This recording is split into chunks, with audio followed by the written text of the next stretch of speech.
Madagascar, un millier de partisans de Marc Ravalomanane ont manifesté pacifiquement jeudi. Ils espèrent que la Haute Cour constitutionnelle disqualifie Andry Rajoelina, son rival, donné gagnant lors de la présidentielle.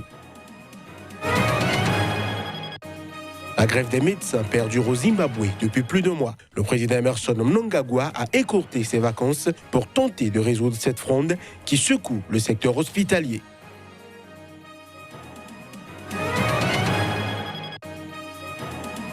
Enfin, rentrée ce jeudi du Congrès américain sur fond de blocage budgétaire. À la Chambre des représentants, la démocrate Nancy Pelosi retrouve le perchoir.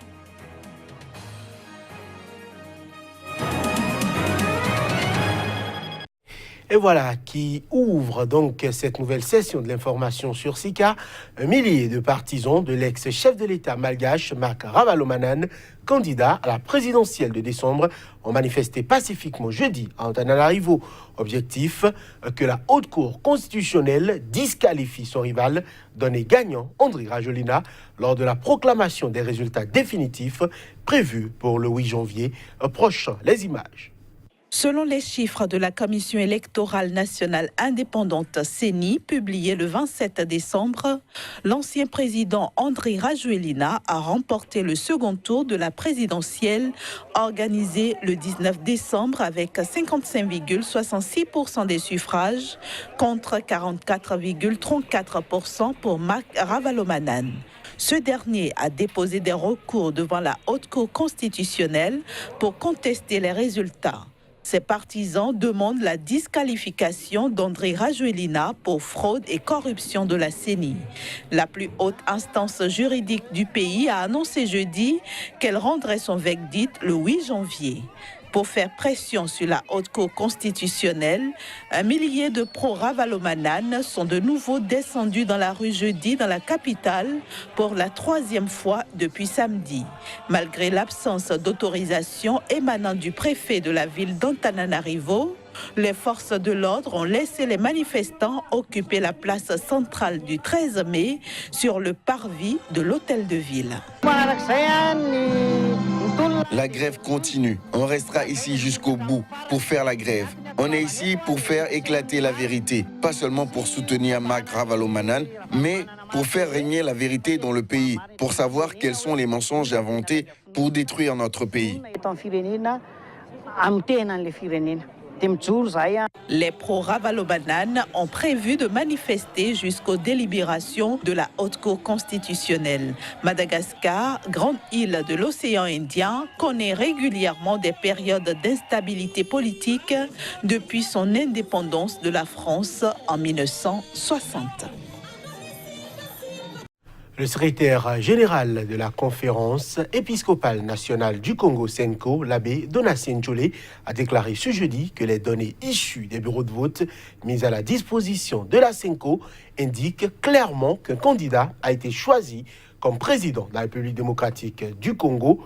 Et lors de la présentation à Kinshasa du rapport préliminaire donc de la mission d'observation électorale de la SENCO, l'abbé Njolé a aussi demandé à la Commission électorale nationale indépendante CENI de publier les résultats de ces élections dans le respect de la vérité et de la justice. Reportage.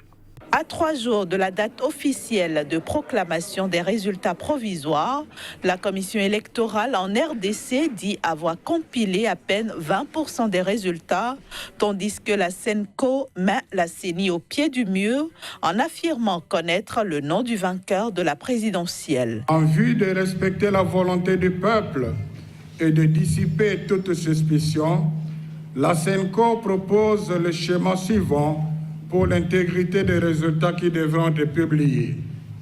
Primo, ne tenir compte que des résultats issus du comptage manuel qui avaient été publiés et affichés devant les bureaux de vote et de dépouillement. Secondo, s'assurer que le contrôle de cohérence au niveau des centres locaux de compilation des résultats, CLCR, s'effectue en présence des observateurs et des témoins. Tertio, publier les résultats bureau de vote par bureau de vote. L'Église catholique, et c'est bien ce que lui reproche régulièrement le pouvoir congolais, a toujours été sur tous les fronts et notamment celui de l'observation électorale. C'est le cas depuis les élections de 2006. L'Église peut se targuer d'avoir la mission la mieux financée et la plus importante avec 40 000 observateurs déployés sur tout le pays. La conférence épiscopale dit disposer d'un échantillon représentatif de PV affichés dans les bureaux de vote qui lui permettent de connaître le nom du président élu. Cet échantillon porte pour l'instant sur plus de 23 000 bureaux de vote sur les quelques 70 000 bureaux installés par la CENI. La SENCO reste par contre très claire sur le fait que c'est à la CENI de proclamer les résultats provisoires. Mais quoi qu'il arrive, les évêques se disent prêts à parler si les résultats ne sont pas conformes à ceux qui étaient affichés ces derniers jours sur les murs des bureaux de vote. Au Sénégal, la Cour suprême a confirmé ce jeudi la condamnation à 5 ans de prison de l'ex-maire de Dakar, Khalifa Sall, l'ancien ministre socialiste, poursuivi notamment pour escroquerie sur deniers publics portant sur 1,8 milliard de francs CFA dans le cadre de la gestion de la caisse d'avance de sa mairie, avait introduit plusieurs recours devant cette juridiction qui devait examiner si le procès du maire en première instance et en appel avait respecté les règles de droit. Le tribunal correctionnel de Dakar l'avait condamné en première instance à 5 ans de prison le 30 mars dernier, une peine confirmée en août dernier par la Cour d'appel de Dakar. Cher Berthet pour le reportage. Dans son verdict, la Cour suprême a rejeté l'ensemble des pouvoirs en cassation introduits par les avocats du maire, estimant que les pouvoirs n'étaient pas fondés en droit. Une décision qui n'a pas surpris les conseils de Khalifa Sall. Non, ce n'est pas une surprise, parce qu'il faut quand même être logique avec soi-même. Bon, l'État a toujours été logique. Il y a effectivement un calendrier qu'il poursuit et aussi un objectif. L'objectif, c'est l'élimination par la justice de tous les candidats qui pourraient potentiellement en fait gagner les élections. Du côté des avocats de l'État, le verdict est logique. En fait, c'est une décision à laquelle moi personnellement je m'y attendais. Parce que les moyens qui ont été développés n'étaient pas des moyens pertinents. La décision en elle-même, c'est une décision qui est conforme au droit.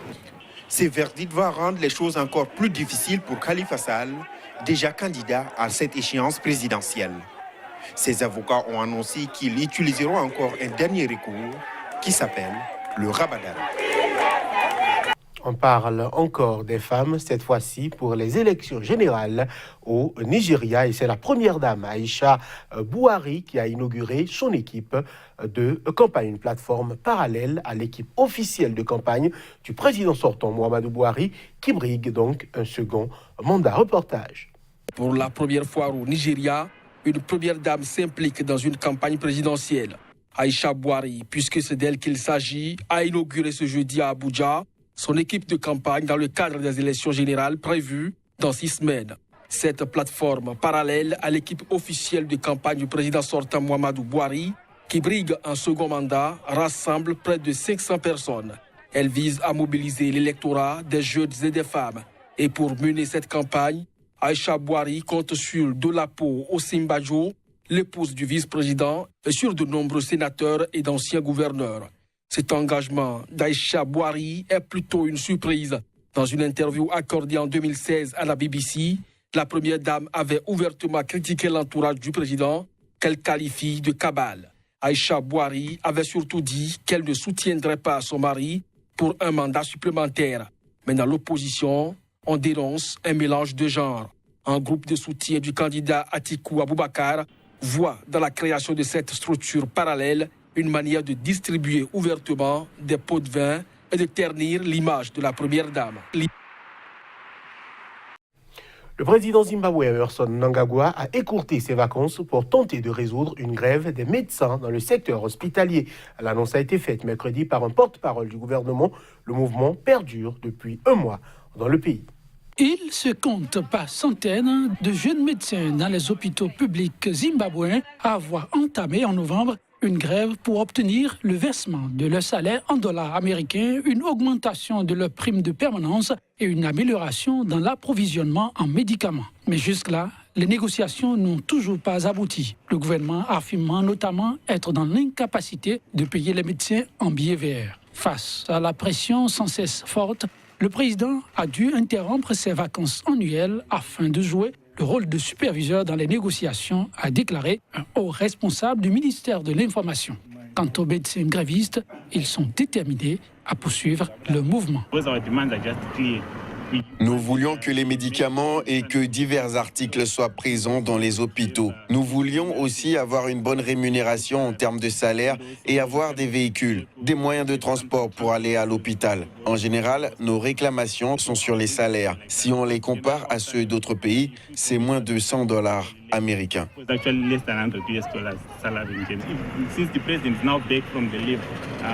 Puisque le président est de retour de congé, nous aurons peut-être quelque chose de tangible dans les prochains jours ou les prochaines semaines. Mais pour l'instant, nous n'avons rien entendu de sa part. Mais nous espérons qu'il trouvera quelque chose de tangible. Les problèmes restent les mêmes que ceux que nous avons présentés au ministère de la Santé l'an dernier, a déclaré Ntabchi Bébé, secrétaire général de l'Association des médecins hospitaliers. Emerson Mnangagwa, qui a succédé à Robert Mugabe en novembre 2017, s'est engagé à sortir le pays de la crise économique et financière dans laquelle il est englué depuis 2 décennies. Mais les Zimbabwéens ont récemment renoué avec des étals vides dans les supermarchés et les pharmacies, ainsi que les longues files d'attente dans les stations-service. Actualité internationale, le 116e congrès américain a fait sa rentrée ce jeudi sur fond de blocage budgétaire. Depuis le 22 décembre dernier, l'administration fédérale est partiellement à l'arrêt, faute d'accord entre les démocrates et les républicains à la Chambre des représentants. Désormais, aux mains des démocrates, Nancy Pelosi retrouve le perchoir, un poste qu'elle avait déjà occupé entre 2007 et 2011 lorsqu'elle était devenue la première femme à occuper le siège du 3e personnage de l'État. Pour reprendre le titre de femme la plus puissante de la politique américaine, Nancy Pelosi a fait honneur à sa réputation d'habile stratège en écrasant sans faire de vagues la fronde dans ses rangs démocrates. Elle aura désormais besoin de tout ce sens tactique pour tenir tête au président républicain Donald Trump. Devant sa famille, ses amis et les 434 autres nouveaux élus de la Chambre, Nancy Pelosi, 78 ans, a retrouvé ce jeudi le perchoir de la Chambre des représentants. Un poste qu'elle connaît bien puisqu'elle avait déjà marqué l'histoire américaine en devenant la première femme présidente de la Chambre, au Speaker en 2007 et 2011. 3e personnage de l'État après le président et le vice-président, la chef de la nouvelle majorité démocrate entame son mandat sur un premier bras de fer avec Donald Trump. Comment débloquer l'impasse budgétaire qui a plongé une partie des administrations américaines dans la paralysie, au shutdown depuis le 22 décembre. Nancy Pelosi pourra, à la tête de sa majorité, bloquer le programme du président Trump.